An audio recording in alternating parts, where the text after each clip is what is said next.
Kabayan, salamat po doon sa nag-share na kabayan natin na ginamit ang balikbayan box natin na pang luggage niya, bagahe niya, pauwi ng Pilipinas dahil magbabakasyon siya, sumakay siya sa eroplano, chinekin niya po yung box natin. Ang ginawa po niya ay binawasan po niya ito.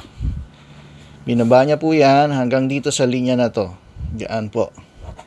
Sa may taas, lane, nakapila po yan. Pareho po ng level yan, hanggang dyan. So, ikakat nyo lang po ito dito hanggang dyan. Tapos titiklop nyo.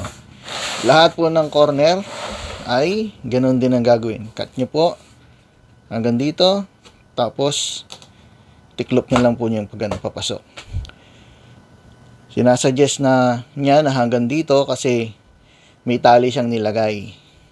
Dahil sinusukat daw pati yung tali. Ang nakita niya, yung mga luggage, sinusukatan daw hanggang gulong.